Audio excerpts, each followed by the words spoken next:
Cowboys and Eagles went at it last week, but did it really change anything in the NFC? We'll find out. Plus, the Dolphins are in a downspin. Can they retain in the AFC? And of course, we need to go back to what's going on in the NFC South. Anything can happen. All that, plus Tuck's teasers, the best bets, all on the Week 17 edition of the Huddle, presented by OddsChecker.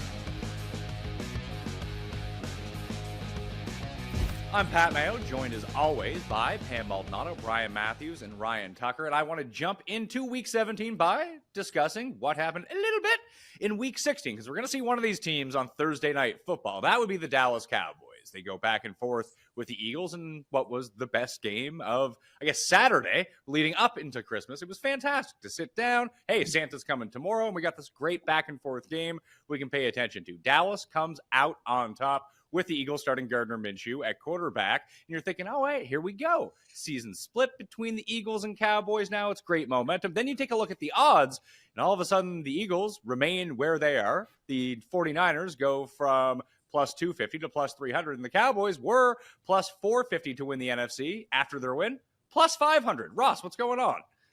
Well, I think what's going on is people saw that the Eagles still have a really good team, even if it's Gardner Minshew out there playing instead of Jalen Hurts. They were able to put up a bunch of points. I think at this point, most people believe they'll win one of these last two games against the Saints or the Giants. They'll have the number one seed. They'll only have to win 2 home playoff games, which is just a big difference. I mean, one less game in and of itself, I can't even imagine how much that affects the odds. And then knowing that those 2 games would be home, it really bodes well for the Eagles. You know, they lost the game even though they lost the turnover battle -3. Minshew had 2 interceptions. They had 2 fumbles. Still probably woulda, coulda, shoulda won the game. I think the concern coming out of the game for the Eagles is probably twofold. Number one, both right tackle Lane Johnson and their nickelback Avonte Maddox got hurt. They're both out for the rest of the regular season at a minimum. Those are 2 important positions. And then the other thing is just the Eagles' defense. You know, the Eagles' defense had been playing outstanding football almost all year. They didn't do that good of a job against the Cowboys. Yeah, they got a pick 6, and they got some pressure on Dak, but Dak lit them up a number of times on 3rd and 4th and long. It was surprising to see the Eagles give up some of those big plays.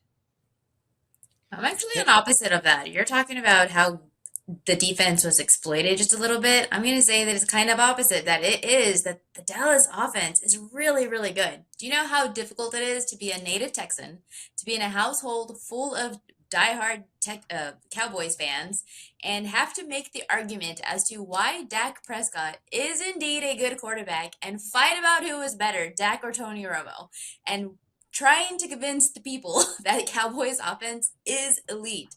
The turnovers are dimming the Cowboys shine, but the Dallas offense, they're plus 119 in point differential since Dak returned. You mentioned how they were entirely exploited the Eagles defense on 3rd down conversions. Well, the Dallas Cowboys are actually first in the league in 3rd down conversions, and Dak Prescott is first in red zone completion percentage.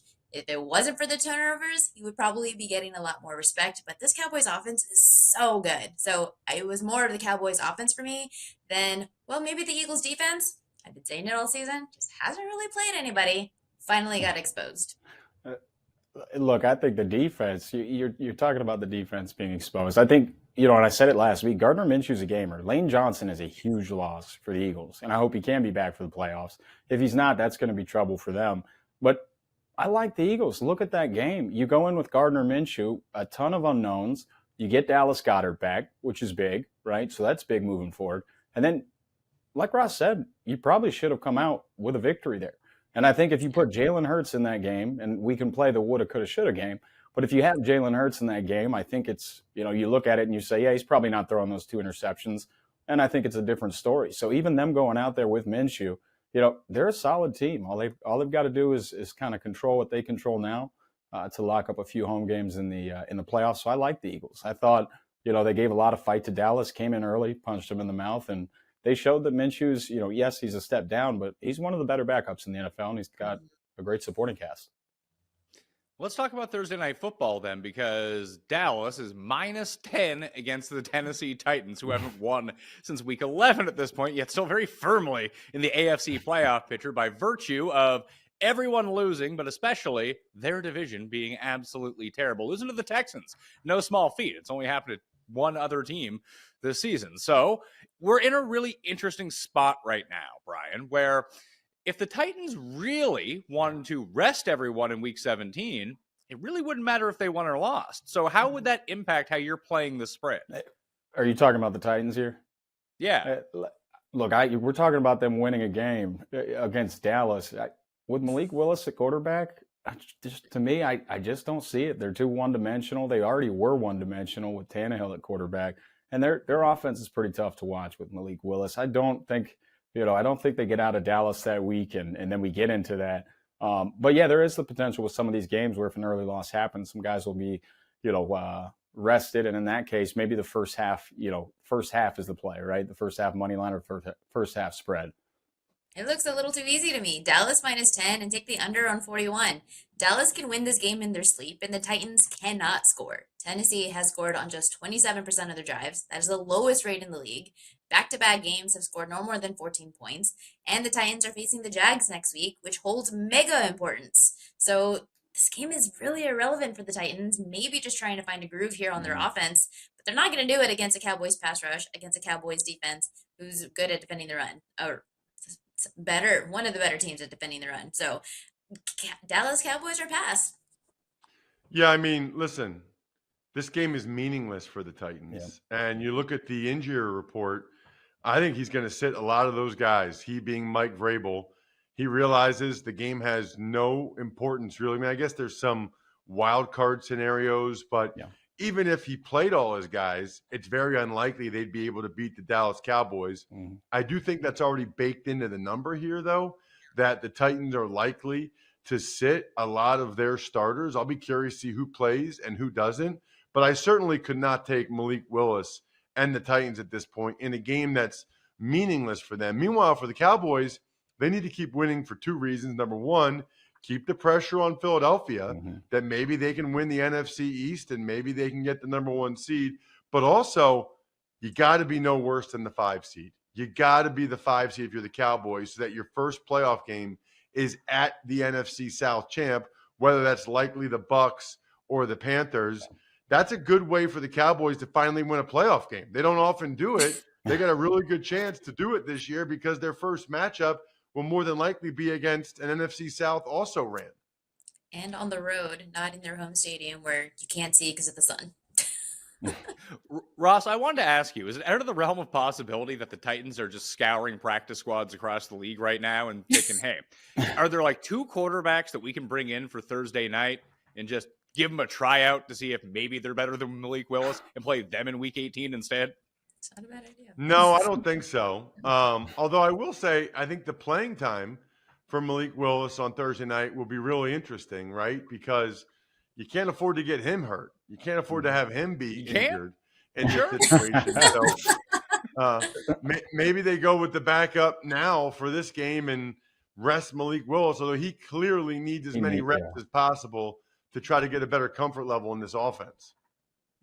Joshua Dobbs is the third stringer now back up for the Tennessee Titans, in case anyone was wondering, and I guess maybe we'll end up seeing him a little bit on Thursday night. Not sure. So it is -10 in the game. Fortunately, our good friends John Hyslop and Mike McEwen at the Morning Edge, presented by OddsChecker, broke down this game in its entirety. Check it out. Thanks, guys. We got the Dallas Cowboys versus the Tennessee Titans tonight. John and I are going to give you guys a bonus pick here. John, on paper, not the best game, but like we always say, we can gamble on it, so it's a great game. You got a prop. I'm going to give you guys the side that I like for this game. What are you looking at tonight?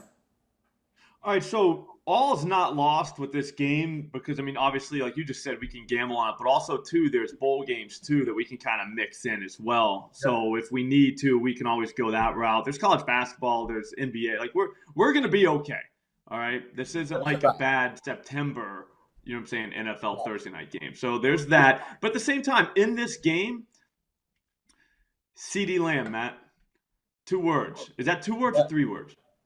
I think that's 2 letters and a word. Great. More than 3 words. But the way he spells it, it's 2 words. But anyways, I'm getting off track here.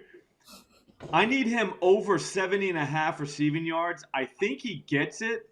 Now, generally, it's not that bright to take a receiver on a team that's favored by 10 points, but I don't think the Cowboys are like a 10-point cover type team. Like, I think that the Titans will be able to run the ball with Derrick Henry right at them and kind of stick around enough in this game. Like, I don't know if the Titans are going to cover, but I don't know if this is going to turn into a game where, like, the Cowboys aren't throwing at all in the second half. If they're throwing, it's going to CeeDee Lamb. For starters, two teams in the NFL have given up more receiving yards to wide receivers this year than the Titans, but that was the Vikings and the Lions. So, like, those teams don't even count, all right, because they just give it up to everybody. So we've got a team that you can exploit there, but guess what, Matt? That's not even the reason why we're taking this. Okay. We're taking this because the Cowboys probably won't be able to run on the Titans. The Titans can legit stop everybody. They're a really good run defense. I think they're like the best in the NFL. If not, they're close. So they're definitely a pass funnel. CeeDee Lamb, ask me how many passes he's caught in the last 2 weeks. How many passes you caught last 2 weeks? 17. That's not a bad. lot. Yeah, Average, that's a lot. He's gone over a buck. You do What's some that? averages? What is that, like 8 a game? 8 and some change a game if you average them? Maybe more. I don't Maybe even know, more. but it's a lot. I don't know either. I'm just guessing. So not a math guy. Nah, But I do know it's a lot, and I do know that he's gone over $120 receiving yards last 2 weeks. This is a perfect spot for him to kind of do that again. I mean, this is after Thanksgiving football now. Like, we're starting to see teams kind of, aces in places type deal. They're going to their dogs, and he is their dog. So over 70.5 feels pretty light for him. I would say let's wait for some ladders and go 120, or I'm sorry, 100 plus. Okay. See what that number is, because I bet you he does. I think it's gonna be a big CeeDee Lamb night. Big CD night. All right, what I'm doing, John, I don't know what I was between a prop here and a side, but I'm going to go with the side because I really like it. Tennessee plus 10. So nobody wants to bet on the Titans right now. It seems like they haven't won a game in like a year. They're not playing good football. Coming off a big win over Philly. But here's the thing. That's an emotional win for Dallas, right? That was like their Super Bowl, biggest game of the year kind of thing. This is a bit of like a letdown spot. Now it's a short week. You go into Tennessee. You're like, all right, this team kind of sucks. We don't have to bring our best game. And then you kind of get hit by them, Like you put your guard down for a second. And you're like, all right, well, this is still an NFL team. I think Tennessee competes here. I think getting 10 points is insane. The crazier thing to me is I'm seeing 85% of bets right now on Dallas. So it's like people want to lay 10 points. I do not want to lay 10 points with a road Dallas team. I know they were able to come from behind and beat my Eagles. Yeah, they were able to rally there late. Still, though, defensively, they've looked a little bit off the last couple of weeks. Tennessee, again, a pretty bad offense outside of Derrick Henry. I think they're just going to kind of say, all right, we need to just turn around and give the ball to Henry. I think he's going to be able to do enough to keep them in this game. Hang around. All we're asking is hang around.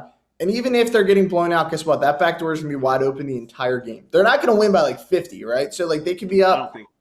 I don't think they'll win by 50 either. They could be up like 17 all game, right? And then, Tennessee comes back, gets a touchdown, gets field goal, something weird happens at the end. 10 points at home, I think it's insane. So give me the Titans here. And this is kind of like their season, right? Like if they lose this game, things get really tough. So even though they don't have Ryan Tannehill, they still have a really good coach, Mike Vrabel. They still have a really good running back in Derrick Henry. They have a defense that does not look good this season, but they have guys on that defense that can step up and make plays. So give me Tennessee. Getting double digits at home, John, on a short week. I love it. So I'm going to take Titans. Do you know what else they have going for them? What's that? I don't think we've lost a bet on the show ever. Ever. I don't think. Don't fact check me on that, but I don't think so. Yeah. When we've came on the huddle, I think Nigel. I think we haven't lost ever. Nigel, do you know this? I don't know. Yeah, we are. Nigel thinks we're undefeated too. That's what he just said. It's confirmed. He said he knows we're undefeated. Yeah, and exactly. So that's probably like 8-0 or it's like 6-0 or whatever since we started. Maybe more. I don't even know. It could be like 14-0. We're not even keeping stats, but we know it ends in 0. So as long as you have no losses on the show, that's huge. That's undefeated. Yeah, that's undefeated. That is what undefeated is. So that's going to be it. We'll throw it back to you guys, and hope you guys have a great day. Back in Week 12, the Dolphins beat the Texans. They moved to 8-3. They looked unstoppable on offense, scoring over 30 points in all of those games. All was good in the world. There was even rumblings about, hey, could the Dolphins knock off the Bills as AFC East champions? Now they might not make the playoffs at this point. Tua is concussed. He's probably not going to play in week number 17. We might not see him for the rest of the season. So now it's Teddy Bridgewater who's got to go knock off the Jets and Patriots the final 2 weeks of the season. Patriots are up first, and now everyone is kind of back in the mix in the AFC final wildcard hunt. Baltimore has clinched. The Chargers have clinched. There's 5 teams for this one spot that the Dolphins currently hold onto and still control their own fate. Obviously, the larger question is more than, can the Dolphins just make the playoffs? So, Ross, I want to defer to you on this one. As you played in the league, should Tua eventually come back this season, or should he just be done? Well, that's a tough question, Pat. And, I do a lot of research into CTE and to brain injuries for obvious reasons. And it's easy for me to say this as a 43-year-old that hasn't played in 15 years or whatever it is. But that's 3 concussions we believe he suffered this year. I know they still say the first one he didn't, but I don't know anyone that believes that. So I think he's got to really have some long talks with his family and whether or not it makes sense to come back and potentially suffer a 4th one this year. It's a shame because he did a lot of positive things this year when he's been able to play. But even this past game against the Packers, he was playing really well until the concussion and then played really poorly after that. It's impossible for us to know how much of an impact that had, although I also don't understand how it's now a second time where he apparently suffered a concussion but stayed in the game and continued to play. That doesn't really feel real good. And if I were his parents, that would really, really concern me moving forward. There's only 2 games left. They have a very competent backup in Teddy Bridgewater. I probably, for Tua's own good, would not want to put him back out there again. Well, this week they're getting 2.5 points in New England. And the Patriots are just finding new ways to lose games every single week, it seems, although they shouldn't have been in last week's game. Last week, Brian, they went from, this is great, because I had Cincinnati minus 3.5, and it was like, all right, perfect. There's no chance they're not going to cover. And then you start watching, it's like, oh my God, they're not going to cover. And then the Patriots just do weird Patriots things, and Cincinnati ends up covering the game anyway. It was kind of great. But when you're looking at it now, probably without Tua in New England, what side of this game do you like? It's a tougher one to judge, but when I look at it, I think if you're going to have a backup quarterback who's got the weapons that he has, we've seen Teddy Bridgewater in limited work, I would still back the Dolphins here, even though the Patriots have been playing very well on defense. It's a tough one. I'm not touching this one personally. I like what the Patriots have been doing on defense, but that offense has just been, it's hard to watch at times. So if I were to go, anywhere on this one, I just think with the playmakers around him, Teddy Bridgewater has been there, done that as far as, starting games. So I think I would lean, the minus 2.5 there, but, I'm not certain I'm touching this game. Yeah. What do you make of it, Pam? It's a really tricky situation when trying to analyze this game. Well, when you're looking at the Dolphins, I like to back them usually when they're at home because for whatever reason, the defense steps up and they just play better defensively when they're playing in the home stadium. Now they're on the road, but the Patriots offense is just complete garbage. They don't score. They have difficulty in the red zone. Mac Jones has all the incompletions. He's throwing a fit on the sidelines. So it's kind of one of those situations where I would rather not touch. I believe in Tyreek Hill and Jalen Waddle, and I do like Teddy Bridgewater as a backup quarterback. We give praise to Gardner Minshew. Let's give praise also to Bridgewater. So I think he himself is going to be fine. But as Brian mentioned, the defense for Miami is still very susceptible, and it gets even worse when it's on the road. So maybe just take the points if you really feel desperate to take this game, but I wouldn't be inclined to take a side. Even looking at the New England side of the ball, Ross, it does look like Hunter Henry and Jonnu Smith might not be available for the Patriots in this game either, which could weirdly throw a big wrench into their short passing game and even the run game. Correct. Two thoughts on this game. Number one, I think when they announce that Tua Tagovailoa is not starting, I think the spread will probably go up to Miami +3. That is when you capitalize on it. Wait till the number gets to 3, because there are some people that are just waiting until that news comes out, and then when it comes out, they'll think, "Oh, I got to get the Dolphins quick. Got to get or got to get the Patriots quick. Got to get the Patriots quick because Tua's not playing." So, if you like the Dolphins, I would wait until it gets announced that Tua's not playing, which is my prediction, and then go ahead and get the +3. I also really like the Dolphins as a teaser leg because the Patriots don't really blow anybody away. And I think Bridgewater is very competent, but I'll save the rest of that for a little bit later for Tuck's teasers. Okay, well, let's go to something that's more confusing somehow than what the spread is going to and who's going to play, the NFC South. So it can be really easy for all of us.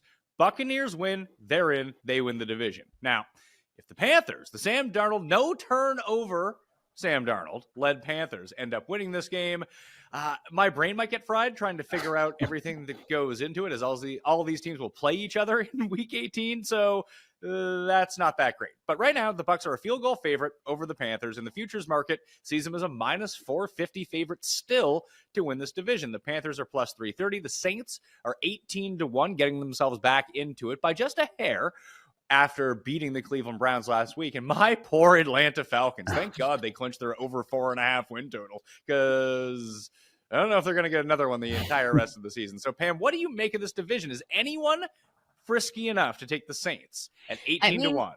I mean, why not? Why not sprinkle on some of the longer odds? Because you're asking if the Bucs get it done on Sunday. I'm not so sure, because when the Panthers have played some bad rushing defenses, they've had at least 185 rushing yards and 3 wins in their last 4 games. And that was over Denver, Seattle, including 320 yards last week to Detroit. Now, the Bucs allowed 209 yards from San Francisco and another near 200 to Cleveland. So Panthers are kind of live in this spot. And the Bucs, Brady, man, he's terrible. And he's coming up clutch in these last 2-minute drills and finding ways to win the game. But I don't know, the Panthers, with that rushing offense against a very bad defense in the Bucs, they're a live dog. Yeah, I think everyone should, look at the alternatives here, right? Like, you look at Tom Brady, they have no run game. They have 0 vertical passing game. They're losing players, on the offensive line left and right. It's not the Tom Brady that we saw from, even as recent as last year. And don't count him out. Obviously, he's finding ways to win ball games. But no, I'm not incredibly confident that Tampa Bay goes in and beats the Panthers, because if Darnold plays a good game and keeps it turnover free and they can control the ground game, then you never know what can happen. But Tampa Bay is a good run defense. They're much better when they do have Vita Vea in the lineup. So I'm interested to see if he does play. I really like the Panthers at +330. The Bucs are bad. Yeah. And they're a bad team. I don't care if they come from behind and win against Trace McSorley and the Cardinals. Yeah. They're not a good team. The Panthers just ran over the Detroit Lions. That was crazy impressive. We're talking about franchise records for total yards, for rushing yards. The Panthers believe, and you can get them at +330 plus money. To me, that's clearly the play here if I'm going to bet on this. The Saints are highly unlikely to beat the Eagles on Sunday, which essentially just eliminates them. That would surprise me if they were able to get that done. So you're either going Bucs -450 or Panthers +330. I'd much rather get the plus money and put my faith in Sam Darnold than Tom Brady. Please do not cut that clip and let anybody ever hear that anywhere for the rest of my eternity as a human being. But that's where I'm at right now. Glad we have this division. It's fun. It gives us something to talk about all the way deep into the season. It is pretty hilarious, though, that you have this Carolina and Tampa Bay game. And of all the games that you could flex into primetime, that one seems perfectly logical. They're like, I don't know if we can have these. I don't know if we can have the Bucs in primetime again. I think people may need to tune out of that one, almost like they did with Denver a little while ago, where it's like, Denver in primetime. I don't care if Mahomes is on the other side of the ball. Let's put that one as early as possible. Maybe no one will even notice that it's happening. But we do need to get to our favorite bets of the week, be it totals, be it spreads, in the new segment of Pick'em, brought to you by MyOC Premium. And don't forget to head over to OddsChecker.com and sign up for your very own MyOC Premium account for less than just $1 a day. You'll have access to our gambling experts, exclusive picks for NFL, MLB, college sports, NHL, UFC, NBA, golf, and so much more. It was not a very Merry Christmas for the panel when it came to picks last week. 1-5, tough to do, although it was achievable last week for us. So hopefully we can get on the rebound this week, invert that record, and all of a sudden we're back to profitability. So Ross, let's start with you. Who do you like the best? I'm going to go with the Arizona Cardinals, getting 4 points in Atlanta against the Falcons. You know, like when Pat Bowlen, when the Broncos won the Super Bowl, and he said, "This one's for John." Well, this one's for JJ. JJ Watt announcing his retirement from the NFL, has 2 games left to go. He was awesome against the Bucs on Christmas night. And I think those guys really love him and really want to play hard and well for him. Plus, I thought Trace McSorley did some pretty positive things. If it wasn't for that one pitch behind on the quick pitch that led to a fumble, I think the Cardinals beat the Bucs. So you're going to give me 4 points. To me, this is a field goal toss-up game between the Falcons and Cardinals either way. So if I can get 4, I love it. I feel really good about the Cardinals covering that 4. Give me the Arizona +4.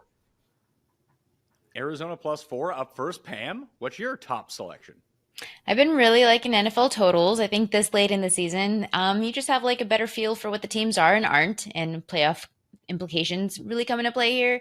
So I'm going to go with the Colts and the Giants under 39.5. The Colts have the lowest touchdown rate in the league, tied with the Broncos. They can't put up fourth quarter points. In the last 5 games, the Colts offense in the fourth quarter, 3 points combined in 5 games. It's just gosh awful to watch. And the Giants offense, this could be a huge game for Daniel Jones and Saquon Barkley on the ground. The Colts rushing defense, they allowed just a couple games back, 220 rushing yards from the Cowboys and nearly 200 from the Steelers. So keep it to the ground and pound, slow, sluggish. Colts can't put up points. The Giants do nothing but run. So give me the under 39.5. An under on the Colts with Nick Foles, who's been announced as the starter again. Probably a good look. Brian, you're going back to back. Yeah, so all right. Look, I'm going to start with a team that burned me last week. I'm going to go Lions -5.5 versus the Bears. This one's simple. Lions are back at home. Jared Goff has been different at home. Bears have arguably the worst defense in the NFL. I like the Lions in a bounce back spot here. They've still got a shot to make it into the playoffs. So I like it at -5.5 for Jared Goff to bring them back. I think they go over 30 points and, hanging on them. I like it. And then the second pick, I'm going to go Jags. And this one's kind of tricky right now. So this is contingent on Thursday a little bit. But, looking at the Jags, I like them -4 versus Houston. Trevor Lawrence, I think Houston's been a very good team. They've been stout. They won a game. They're playing well on defense. They've been doing, at least solid on offense. But I like the Jags here. I think Trevor Lawrence is playing some of his best ball. You've got Evan Ingram out there at tight end in a contract year that's looking great. Christian Kirk and Zay Jones, I like them. They can play defense. They defend the run and the pass pretty well. So I'll go Jags -4 here. All right, Pam, we're back to you. Second selection, please. I'm running out of weeks. I'm running out of opportunities to fade the Eagles. So I'm going to do it this week. Fade them one last time. The Saints +6.5. Oh, don't nod your head, Ross. The Saints +6.5 to the Eagles, because New Orleans, I don't know if anybody's paying attention to them, but they're playing some boring football, but it's because their defense is playing so well. They're allowing just 2 touchdowns on 10 red zone possessions in the last 4 games. 4.4 yards per play in the last 5. That's the fewest in the league. And out for the Eagles is Lane Johnson. We talked about it earlier. An offensive lineman, an injured Jalen Hurts without an offensive lineman against a Saints top 10 pass rush. That could absolutely be some trouble. 26 in completion percentage, 28th in accuracy. Now, if it is not Jalen Hurts and instead we get Gardner Minshew, I think that was a really solid matchup last week against the Cowboys. It shouldn't be that way this week against the Saints. He threw 2 interceptions last week. I like the Saints defense matching up against the Eagles, as broken and battered as they are right now. Now, if this was a few weeks ago, could be different, but they're coming into this with some injuries, so I really like the Saints defense to step up here and keep it close. All right, Ross, let's round out the 6-0 week. Well, first of all, I don't think fading the Eagles has worked out all that well for you so far, Pam, this year. I got to tell you. That said, I got to be honest with you, I probably would lean to New Orleans getting the points too if I had to place a bet on that game. It's not one I feel super strong about, but for the reasoning that you pointed out, I don't think it's going to be easy for the Eagles with the injuries they have and the unknown at quarterback. My second pick is the Baker Mayfield-led Rams. Can't believe I'm doing this. It's the Battle of L.A., Rams and Chargers. Here's the thing. The Rams are playing well for Sean McVay. I mean, they've won 2 out of 3. The only loss was at Lambeau against the Packers. They didn't punt once against the Broncos. Now they're playing an away game in their own stadium against a Chargers team that already clinched the playoffs. So I am expecting, anticipating a potential letdown from the Chargers. So give me Baker and the 6.5 points and the Rams. I think it's a close game, and I think they will at least cover if they don't win. Well, the totals we just should have left by the wayside last week. The sides should have stuck to Christmas dinner, not a bet that we made at all. However, the teasers 4-0, Ross. Tuck's teasers looking good. Can you do it again? Boy, I hope so. You guys know how I roll. I like underdogs getting the points, and I like Wong teasers going through the 3 and the 7. There's 4 I like this week. Taking Cleveland up to 8.5 from 2.5 against the Commanders. They're not playing great, but I do think that'll be a close one-score game. The Commanders aren't really capable of blowing anybody out. I mentioned the Dolphins and Teddy Bridgewater up to 8.5. I don't see the Patriots winning that game by 2 scores. And then I also like a couple of favorites. I like the underdogs, Cincinnati Bengals at home. They're getting 1.5 at home against the Bills. That line surprises me. Give me the Bengals up to 7.5. I think they have a great chance to win that game outright. I can get more than a touchdown. And then finally, the Seahawks up to 8. I don't know why the Jets are favored in Seattle. I mean, call it the Mike White effect. And, Mike White's definitely better than Zach Wilson, but I still don't think the Jets should be favored. So Cleveland, Miami, Seattle, and Cincinnati, those are your Tuck's teasers for the week. I'd like to add one. When a spread is at 3, but it's juiced to the underdog, which indicates that it's going to move to 2.5, I typically like to grab on those if I believe in that team already, just because I would rather have 9 instead of 8.5. And the Panthers fit that bill. They're +3 right now at -120 juice. So teasing the Panthers up to +9 is a good fit for the week also against the Bucs. Yeah, much like Washington, Tampa Bay, not a team that's really known for blowing people out so far this season, unless somehow they can be trailing, coming back in the fourth quarter, put it to overtime, kick a field goal, and then get a pick 6. And then, even then, we're still pushing that teaser at that point at the +9. So you're probably looking pretty good with the other side of anyone on the Bucs. This week it would be the Panthers up to +9. So thank you all for tuning in to the Week 17 edition of The Huddle, presented by OddsChecker. I want to thank Ross, Pam, and Brian for being here. I'm Pat Mayo, but first, I want to tell you about a couple of ways that you can win some free and easy money from OddsChecker. First off is a chance to win $500 just on us in time for the holiday season. All you got to do is subscribe to our YouTube page at OddsChecker US, and you're automatically entered to win. If you want a second entry, just comment on any recent video, and we're giving you a chance to win $100 daily on our Instagram page. Start by, you guessed it, following us at OddsChecker US. Then find the contest post for the day, tag a friend to enter the contest. And even if you win, you're not completely out, but you'll have to go to our page for more info on that. So whether you're trying to win $100 daily or $500 for the month, OddsChecker is making it come true. So good luck, and we'll talk to you next week.